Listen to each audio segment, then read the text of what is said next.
का दिन नॉर्मल बिल्कुल नहीं था। नमाज के बाद सीधा एक स्पेशल बर्थडे सेलिब्रेशन हमारा वेट कर रहा था।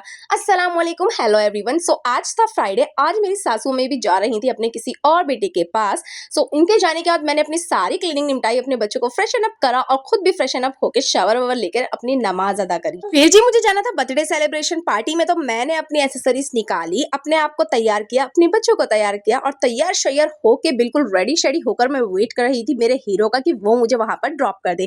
उसके बाद हम पहुंच गए थे वहां पर एंड यहाँ जाके काफी अच्छा डेकोरेशन वगैरह हो रही थी, इतनी अच्छी वाइब आ रही थी। लेकिन उसके साथ साथ गर्मी के मारे हमारा बहुत बुरा हाल हो रहा था क्योंकि यहाँ का फैन खराब हो रहा था।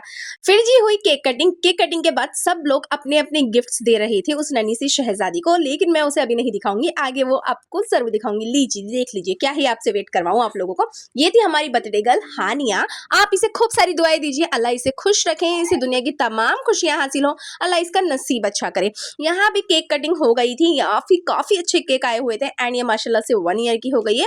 इसे दुआएं दीजिए, अपनी दुआओं में याद रखिए। फिर जी मैंने भी अपना इसे गिफ्ट दिया क्योंकि मैंने इसे काफी दिन बाद देखा था तो मुझे कुछ अंदाजा नहीं था, तो मैंने ना ही तो कपड़े दिए ना ही कुछ और टॉयज वगैरह दिए, मैंने सिर्फ इसे कैश में ही अपना गिफ्ट पकड़ा दिया था। फिर जी यहाँ लग गया था नाश्ते के लिए दस्तरखान, तो सब बैठकर नाश्ता कर रहे थे और भी फैमिली के बाकी मेंबर्स, बाकी फैमिली से भी मुलाकात हुई, काफी लोग आए हुए थे। यहाँ आहिल इजहान सब आए हुए थे। आहिल इजहान तो खैर उनकी खाला की खुद की बेटी है वो। सो यहाँ फिर मैं अभिया को ले आई थी ऊपर क्योंकि अभिया मुझे गर्मी के मारे बहुत घबरा रही थी। फिर जी लग गया था डिनर के लिए दस्तरखान, यानी खाने के लिए दस्तरखान। खाने में बहुत सारी चीजें थी, जर्दा, कोरमा, बिरयानी, कोल्ड ड्रिंक, काफी एंजॉयमेंट हुआ। फिर हम देखने लगते हैं उनकी शादी की कैसेट। यहाँ शादी की कैसेट लगा ली जाती है और जी हमारी पुरानी यादें ताज़ा हो जाती हैं। क्या याद ताज़ा हो जाती है कि क्योंकि अब हमारे बीच हमारे दादा नहीं रहे।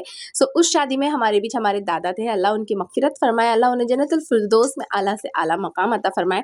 फिर यहाँ आ गए थे पापा, ताया और मेरे पापा के साथ उनके दोस्त। फिर उनके लिए भी दस्तरखान बिछाया गया, खाना वाना खाया, उन लोगों ने भी डिनर शिनर किया और जी डिनर शिनर करने के बाद एंड फाइनली हम आ जाते हैं अपने घर पर। घर पर आने के बाद फिर हमने एंजॉय किया अपनी आइसक्रीम। ये देखिए एक आइसक्रीम रखी हुई थी फ्रिज में, सोचा कैसे करा जाए इसका इंतजाम जो दोनों को मिल जाए। सो एक को तो इस तरीके से स्पून में लगा के दे दी और एक को ऐसे खा ली।